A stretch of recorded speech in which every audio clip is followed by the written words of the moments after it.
Hi, Dandy. Hi, Nicole.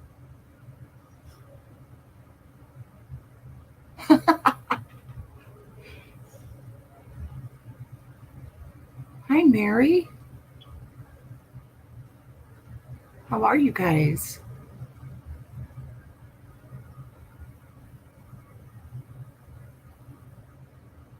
Just wanted to come read for a little bit till Carolyn goes live. I messaged her, letting her know I'm here. How is everybody today? You guys having fun? Having fun today?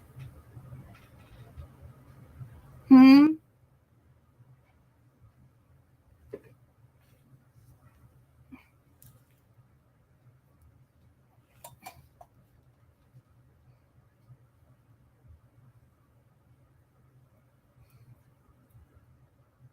I'm fine, Mary. Thank you. Hi, Farm Wife. Hi, Captain Lee. So I hear you have your baby and you love her. I saw her pictures in Slack. Really cute. Did you get a good price? I hope you did. Just trying to find my lip stuff. I thought I had it sitting right here.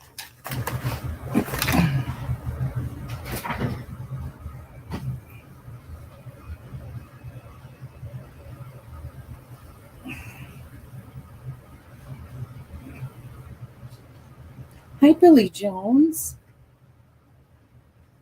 Anybody got any good gossip, any good drama before we get into reading? Just put on a little bit of lip gloss.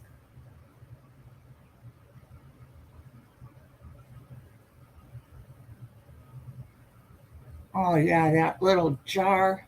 Couple of those were so cute, Dandy. Hi, Mystical Lavish Sea from Utah. Mary, do ya? I don't know any good drama. Kind of bored. Hi, Karen.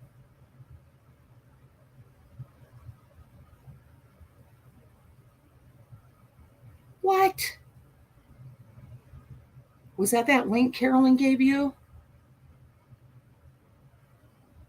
Captain Lee? Wait, it wasn't full body silicone though, right? Because I want full body.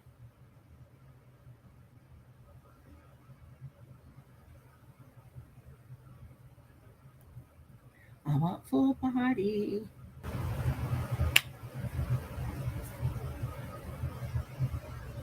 I'm real blurry eyed.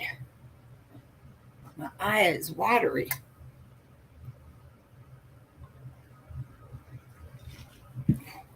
We're going to read spooky and old time stuff too, okay, guys?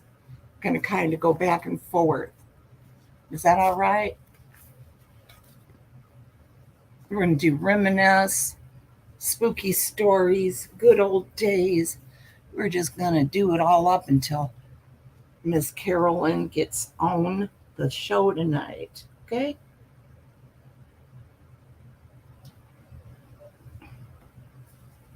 How's that sound?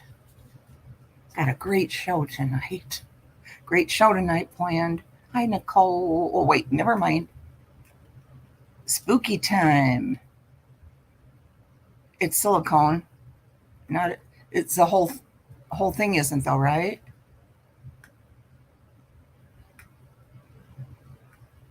Hey, Big Mama, you in the house? Glad you showed up, Big Mama. I love your picture.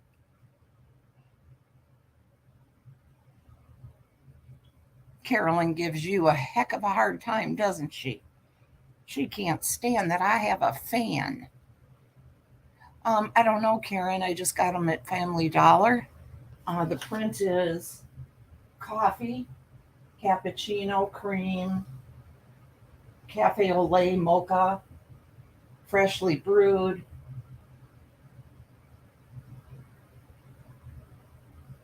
Yeah, yeah. Brian Clan. And Carolyn thinks Big Mama and Brian Clan are the same person. And I know you guys aren't. Still working, Brian Clan? Oh, of course, that's why you're online. We always know when Brian Clan's at work because all of a sudden, there she is in the chat. If she's not working, she doesn't get online. As soon as she's at work, you are my number one boo. And Brian and Big Mama's my number one fan. Hey, Aunt She. Hey, Kevin.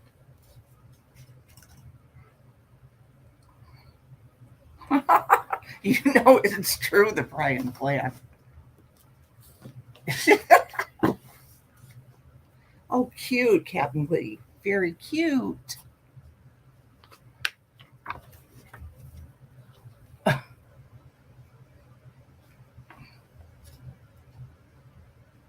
I am going to read first from the.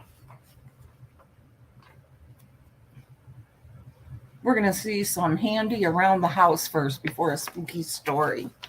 Okay? I did. You're going to jinx me. I'm going to go right back down.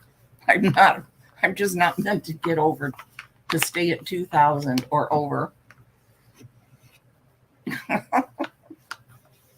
Look at this, guys. Handy around the house.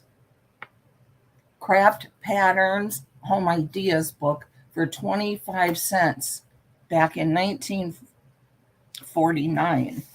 Look at this.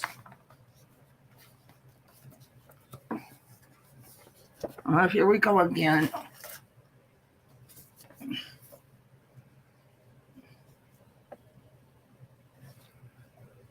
Sorry.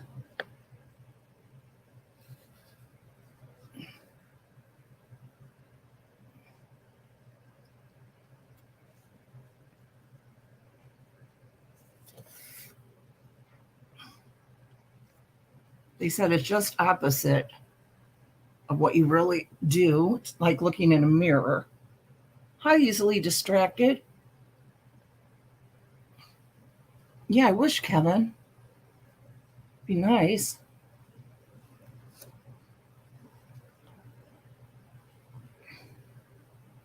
Yeah, see, because Carolyn says you guys are the same because you always show up together, which isn't true because Brian Clan and Big Mama don't show up together all the time, just once in a while.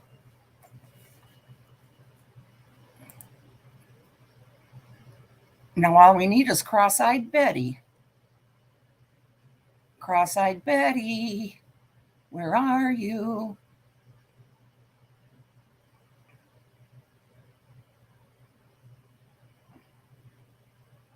So there's plans here for a honeymoon cottage, a swing around dinette table.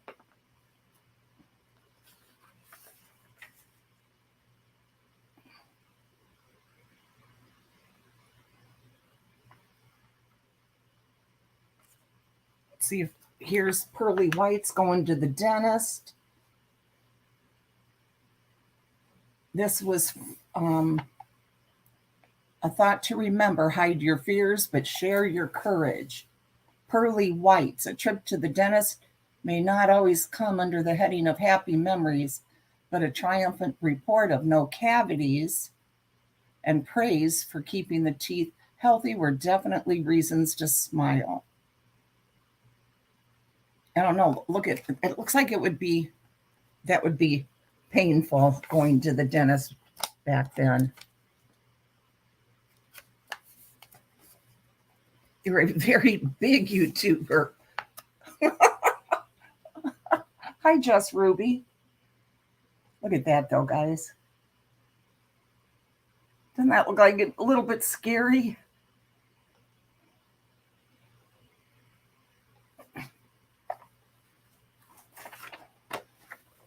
Big Mama, do you have videos and stuff on your channel? Hi, Kathy. Everything's wonderful. Hitting the second 1,000 was easier than the first. Said who, Kevin? Well, yeah, you're right. It was. Oh, yeah, they didn't wear gloves then. Oh.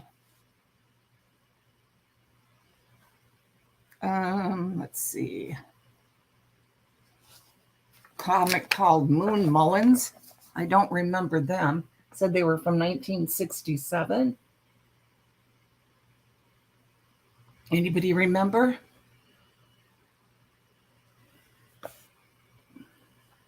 I totally hate this. I should just stick to regular YouTube, not StreamYards, because I can't understand how to work this.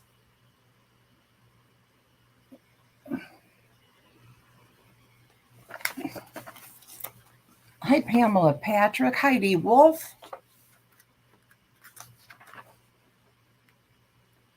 Here we go. Here's some ads from the old days. Early bird or sleepy bear, whichever you were, breakfast treats made you linger at the table. Delights like petal light pancakes, sleepy hollow syrup, bacon, the breakfast beauty, and delicious coffee, juice, toast, and cereal.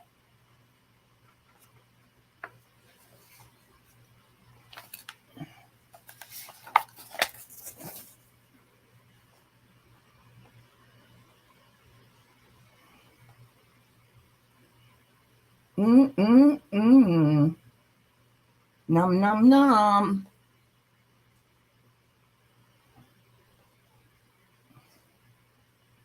Okay, this is too hard. I'm going back to the spooky reading, scary stories.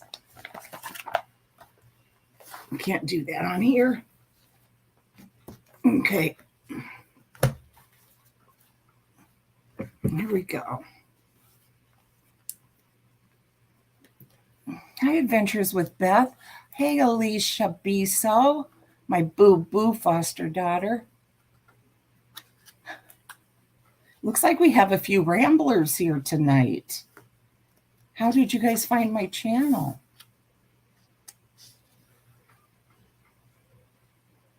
I'm so glad you did. I don't care how you found it.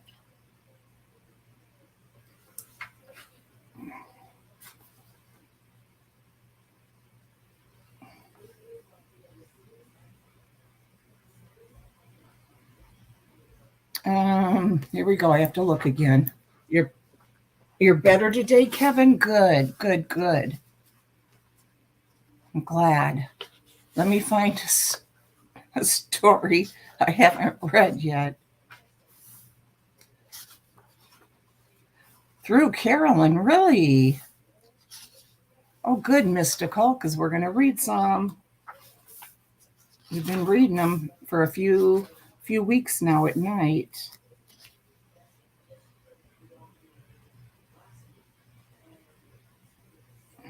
Okay, we read this one. Hold on now, please. Oh, really, Kevin? Did she have epilepsy or anything?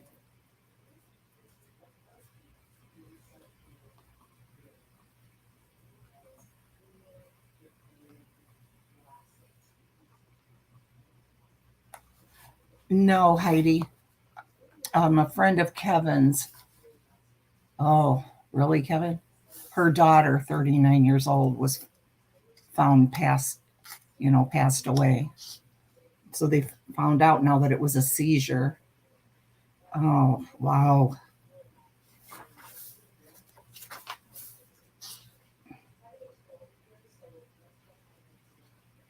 Okay, hold on, guys. Trying to find one.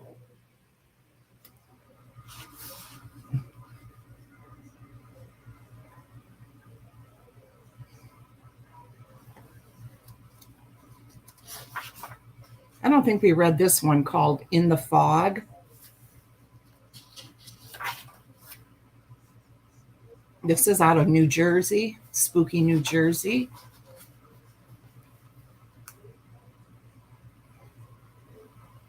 Tick screen won't be back for a few weeks. Huh? The screen won't be back for a few weeks.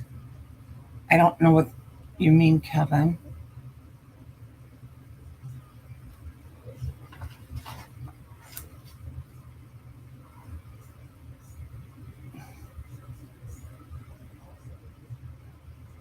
I better read because we're losing people. Don't leave, guys. And anybody watching in the replay, welcome. I hope you enjoy the stories today. Oh, I am in Central Time.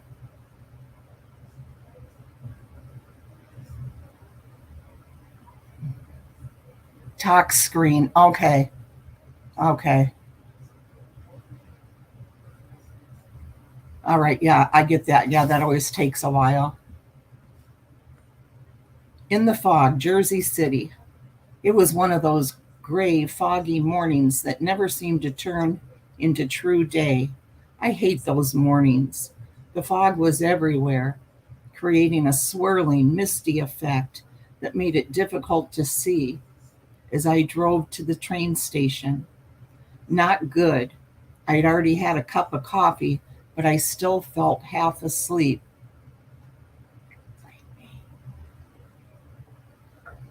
Read so you don't blame me. I'm not.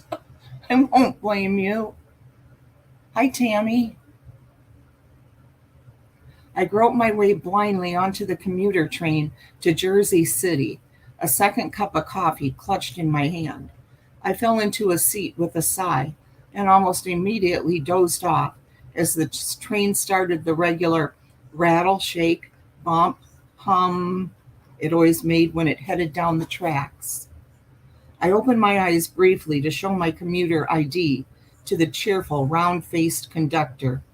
Then I spread my things out onto the seat next to me, which had remained empty. Hi, Jenny D1, and tried to catch a few extra winks. What brought me back to consciousness was extreme cold. At first, I thought that someone had opened a window, but when I looked around, all the windows were closed. The fog outside was thicker than ever, making it difficult to see more than a foot or so out the windows. I shivered and buttoned my suit jacket, but I still felt a terrible chill in my bones. Come back, people, come back. Come back. Don't leave. Come back. It'll get exciting. Come back. For a moment, the world around me seemed to flicker in response to the cold. The train slowed and began making the chew, chew, chugga, chugga, chugga sounds I associated with the old time steam trains. Outside, the fog thinned. Suddenly, I could see trees and buildings and people again. I gasped in shock and leaned toward the window glass. The cold, forgotten as a horse and buggy, flashed by on a dirt road near the tracks. Hi, Susie B. Sweet lady. I rubbed my eyes. There'd never been a dirt road there before. I'd been writing this line for 6 months, and I had not once seen any of the people or buildings now visible, though the light fog, through the light fog that still swirled everywhere. I think that was a typo about though. It's supposed to be through. There were businessmen wearing fancy waistcoats and jackets in a style popular in the 1880s. There were women wearing long skirts and fancy shirts and very beautiful long dresses, strolling in small groups and entering shops. There were farmers with horse-drawn wagons and a line of children being hustled toward a building that was obviously a schoolhouse. Boy, this yarn. Ah, see, I'm starting back. I'm going to make this bigger. Hi, Margot, in the yard. Plus, I'm wearing this. I'm cold. Sorry.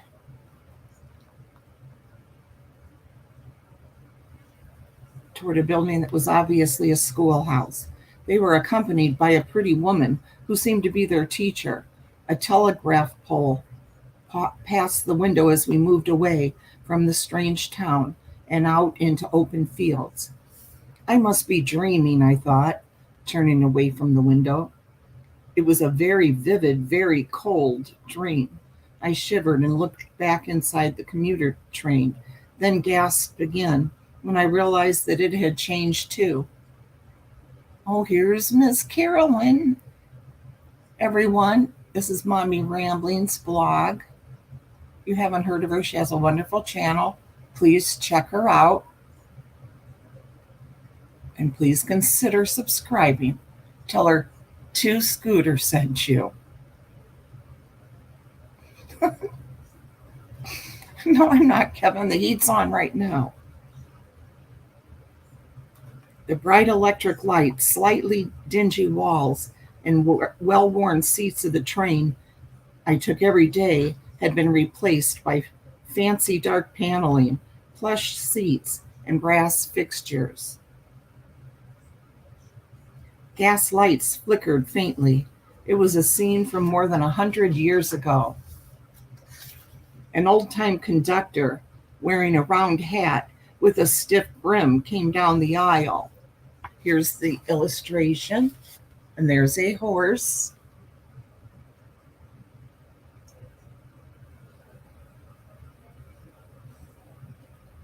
Hi, Heidi Lynn. I don't know if I said hi.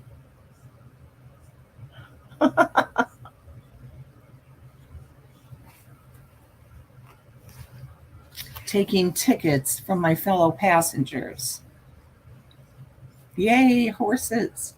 All of whom were men in 1880s business clothes. Many sported mustache and beards. Trembling violently, I pinched myself, trying to wake up from this very real dream, but somehow I knew I was already awake. The conductor's face was gray over his crisp uniform. His cheeks were hollow, and his eyes had sunk deep into their sockets. He looked like a walking corpse. Though none of the gentlemen riding the train seemed to notice anything amiss. The temperature dropped another 10 degrees as the conductor approached my seat. I handed him my commuter pass with shaking hands, wondering what he would make of it. But as soon as he took it, it transformed into the same kind of ticket everyone around me had given him. It was a foggy day like this one when it happened, the conductor said to me as he handed back the pass. Ooh, that creeps me out. He had a deep, satirical voice that sent shivers racing down my spine. Then what happened, I asked, trying to keep my teeth from chattering as I spoke. The train wreck, intoned the conductor. It was a day much like today. The engineer was driving a long freight train with a big 6-driver engine. He was pulling a lot of empties, except for the last 3 or 4 cars, which were carrying some very heavy freight. The freight train was scheduled right behind a passenger train, and the engineer was trailing her real close when he entered a thick patch of fog. Suddenly, he could not see the passenger train in front of him or anything to the sides.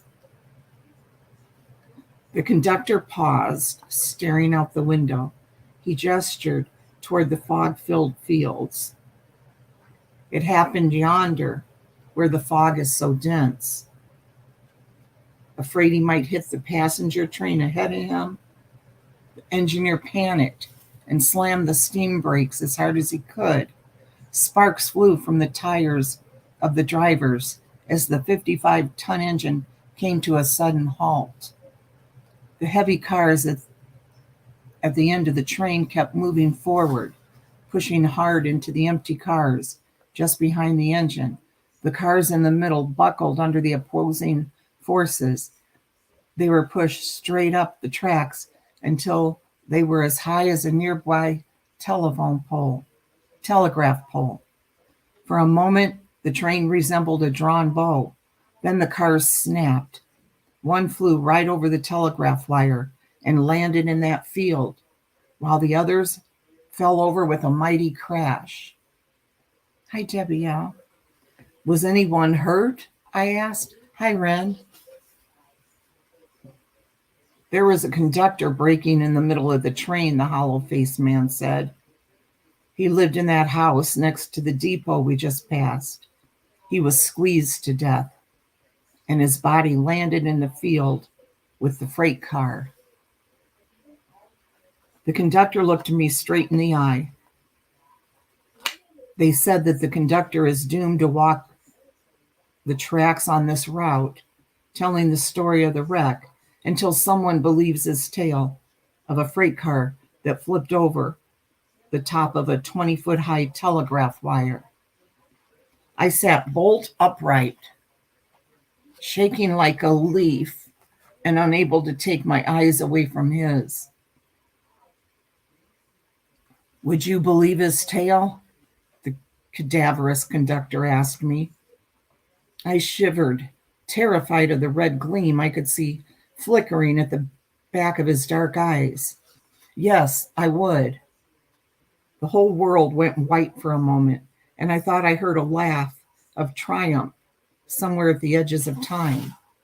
Then I was staring into the round face of the chubby conductor who had looked at my commuter pass when I first entered the train. Electric lights brightened the familiar, dingy interior, and thick fog obscured the view outside. I said, "Are you all right?" The chubby conductor repeated, tapping me on the shoulder. "You look like you've seen a ghost." I took a deep breath. "I'm fine, thanks." The conductor nodded, still eyeing me in concern. He moved on slowly, and I slumped back into the seat and took a sip of coffee with shaking hands. I was still trembling as we drew into the station, and my legs barely held me when I got out of the train. I looked around me suspiciously, but everyone and everything looked reassuringly modern. Still, I didn't feel safe until I was in my office with the door closed behind me. I kept seeing the pale man in the crisp uniform, his eyes flickering red as he told his story, and hearing his laugh of triumph when I told him I believed it. I wasn't sure if I had really seen a ghost or just had a terrible dream. Hi, Chris Ree.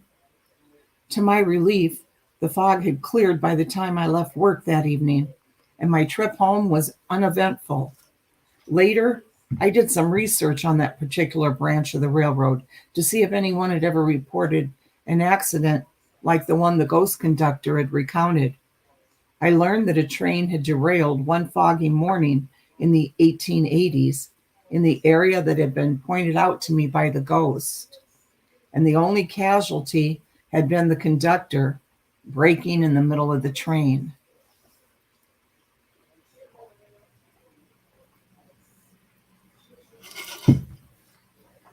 Hi, TP Crumbles.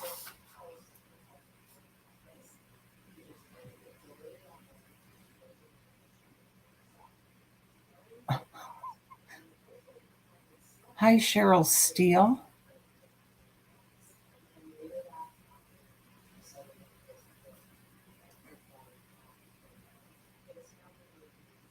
Let's see.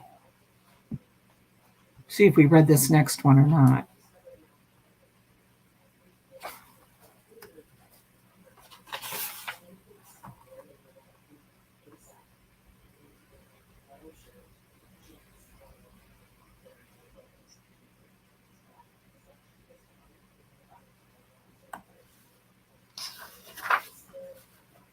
I don't think we did.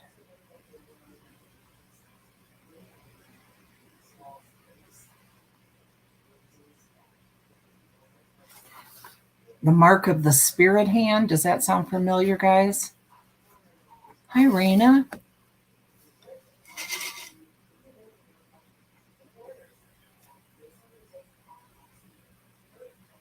Little House. Yes, Heidi.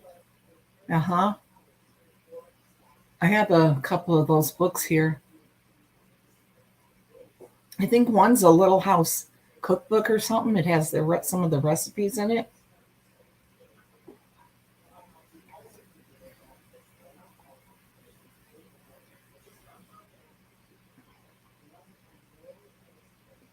Getting my water.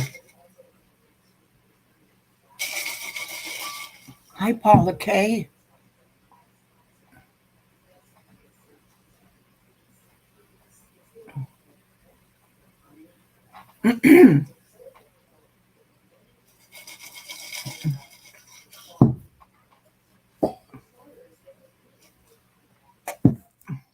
Hold on, guys. Hold on. I ain't going nowhere.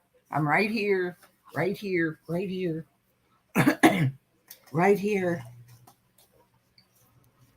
I'm getting me another piece of gum, and I'm watching.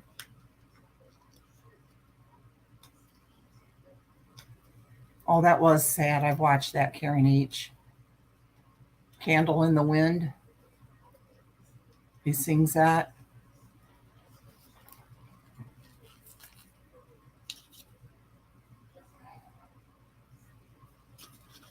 I'm right here. I'm right here. Adventures with Beth and Heidi and Monica. Okay, you guys, let me know if I've already read this, okay? If it starts sounding familiar. I should probably know myself, but The Mark of the Spirit Hand from Andover, New Jersey. Everything's from New Jersey right now. Excuse me. Well, now, Bailey, Hill, and Evans were three of the most rascally chaps that had ever lived in Andover, make no mistake. They were a trio of hooligans as children. They had lived on neighboring farms growing up and had wreaked more havoc than any three boys before or since. They all married around the same time and were good husbands and fathers. But they were the absolute despair of their God fearing wives, since Bailey was an atheist, Hill was an agnostic, and Evans called himself a skeptic. Never to church would any of them go, though their wives begged and pleaded with them.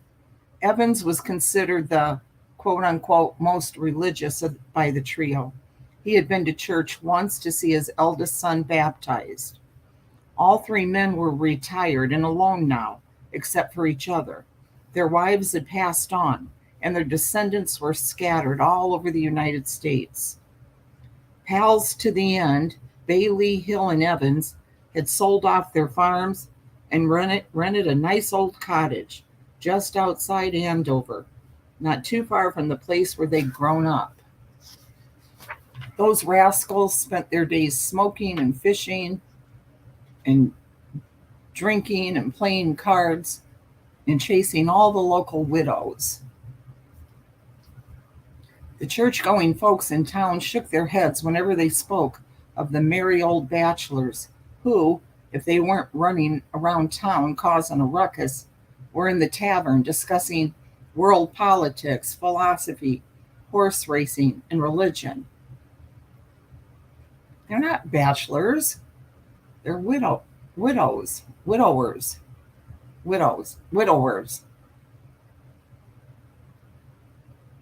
The minister of the local church took a crack at converting them once, but he came away from the discussion shaking his head and muttering words like heresy and sacrilegious. Bailey, Hill, and Evans treated the whole matter as a joke and relived the scene for more than a month over cards at the tavern.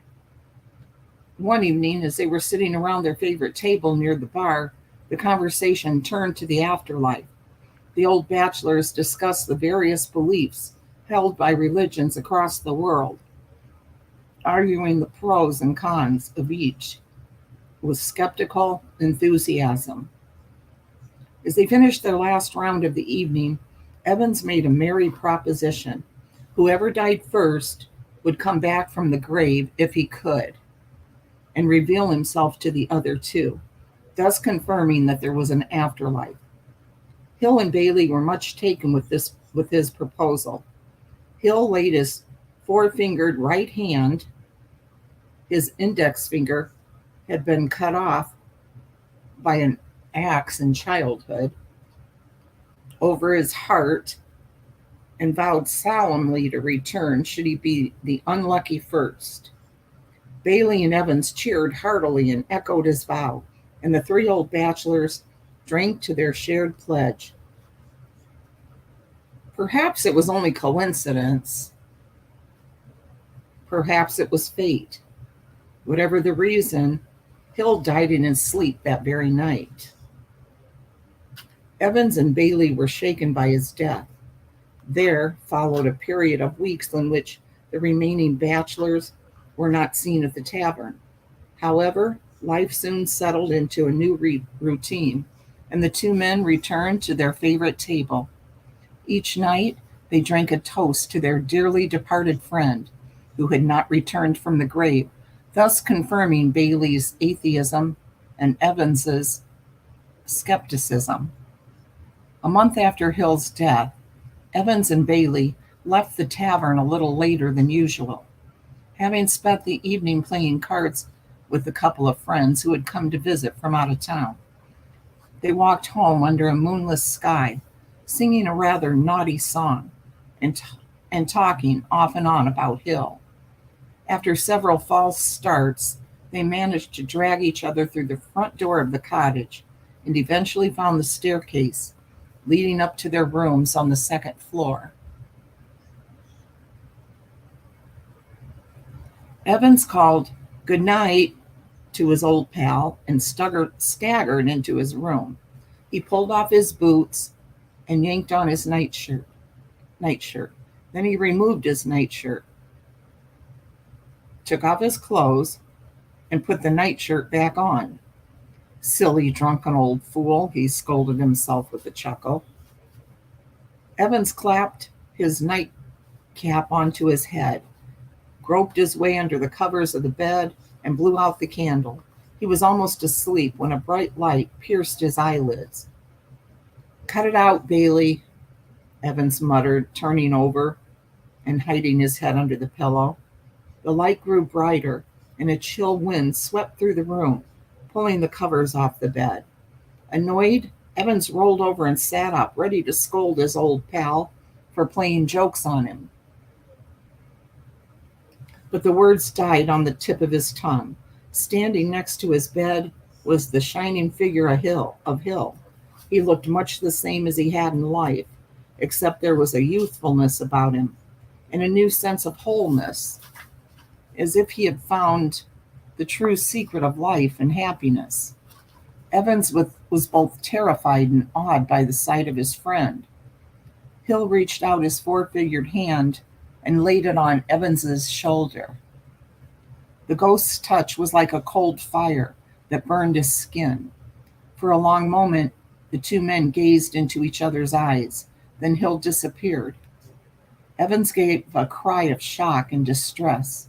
His shoulder throbbed where Hill had touched him, and he clutched it, hunching over in pain, his whole body trembling with the shock of the encounter.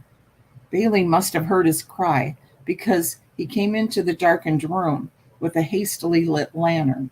"Evans, what's wrong?" Bailey exclaimed, staring at his friend. "He was here," Evans gasped. "Who was here?" Bailey asked, setting his lantern on the table and coming to stand beside Evans. "Hill was here," Evans said, shaking violently at the memory. "He stood where you are now and touched me on the shoulder." Evans pulled back the collar of his nightshirt, and both men stared at his bare shoulder. A white, four-fingered impression of a hand was burned into Evans's skin, where the ghost had touched him. The scar was completely healed over, as if Evans had received the burn many weeks ago rather than just a moment before. Bailey gasped. Boy, that isn't in these stories a lot, gasped, and stepped backward, sinking into a wooden chair next to the bedstand. Evans gingerly poked at the mark on his shoulder, flinching a bit, although it didn't hurt. It was Hill, he repeated, staring at Bailey in the flickering lantern light. It was Hill. And here's his hand. See where the one finger is taken off?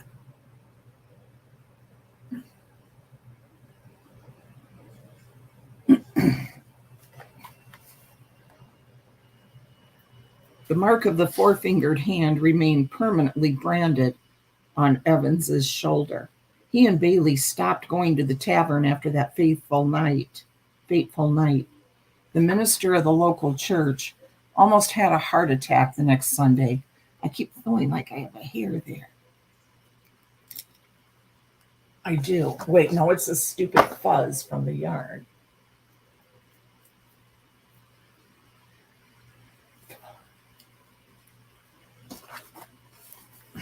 Sorry about that.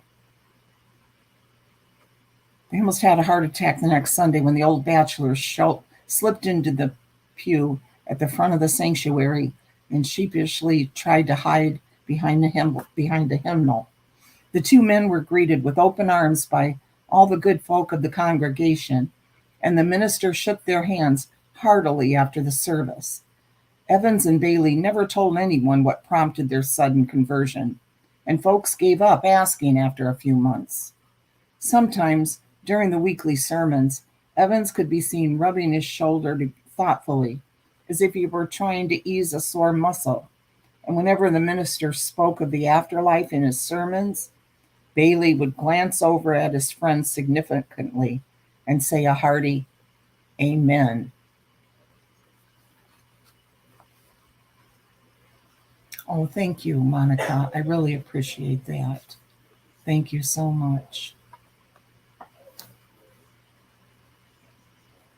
Okay, I read this one. I remember The Searcher, Long Beach Island.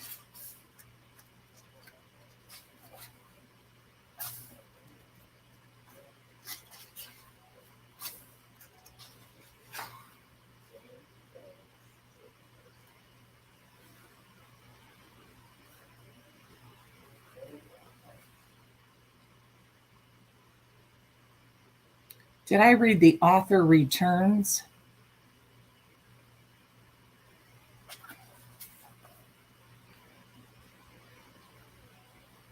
Do I, Nicole? See, I don't think I do, but thanks.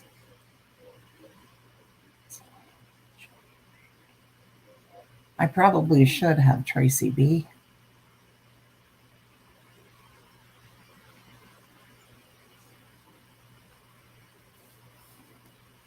I don't think I have.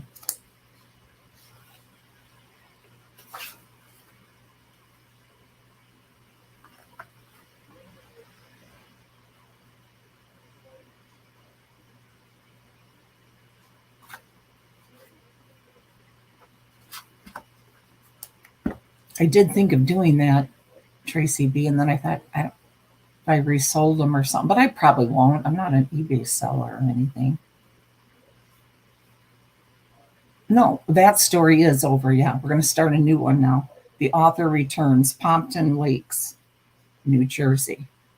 She fell in love with the house as soon as she saw it, perched on top of a hill overlooking Pompton Lake.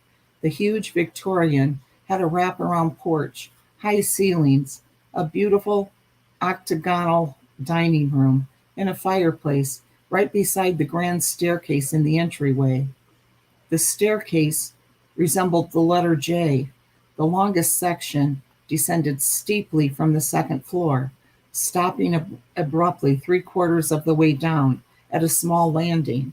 The staircase then turned to complete the short section of the J, with 3 stairs leading to the floor beside the fireplace. There was a square window with inset stained glass in the wall above the landing, but the wall behind the main section of the staircase was rather bare. She decided at once that it needed something, a large portrait perhaps, or some framed picture that would take up several yards of blank wall. The house, like all Victorians, tended to ramble here and there. The upper hallway twisted and turned, and there was a servant's staircase that led from the ground floor kitchen all the way up to the attic, where the servants had probably slept at one time.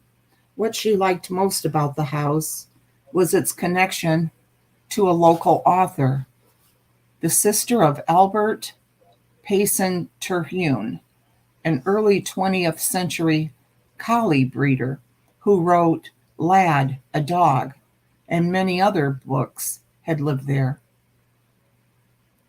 Terhune's famous home, Sunnybank, which was featured in many of his books, was on the western shore of Pompton Lake, almost directly opposite. The author had often swum across the lake to visit his sister. Carolyn, are you still here? Somebody that lives on a lake and swims across it. Sounds like you, Carolyn. Mommy ramblings. This could be your relative. You're originally from New Jersey, and this is New Jersey. Yep, New Jersey. And a lot of these are based on true tales.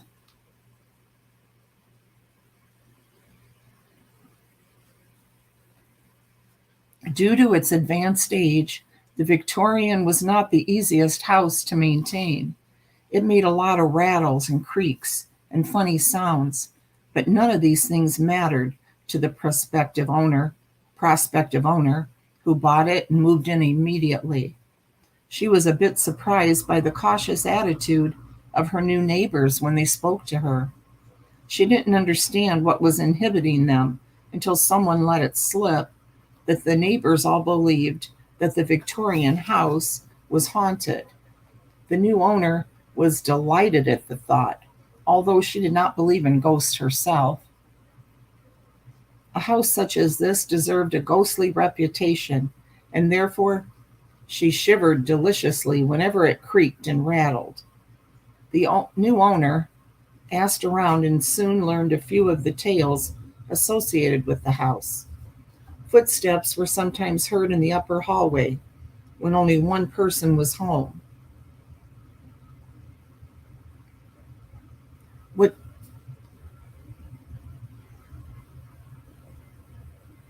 Alicia, could you Google Albert Terhune, Terhune, see if he really is an author and a collie breeder? Because it sounds familiar. It says he wrote Lad, a Dog.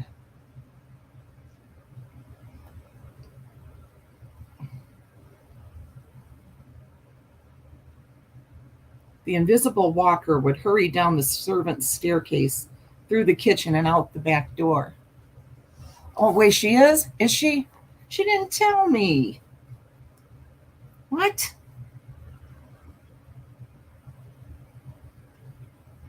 Well, okay, we'll come back. What's she doing? All right, guys. Okay, I just got one, I see. We'll finish it later, okay? This story. Terhune, Lad, a Dog. Thank you guys for coming. Bye. See you at Mommy Ramblings. I'll be watching and listening.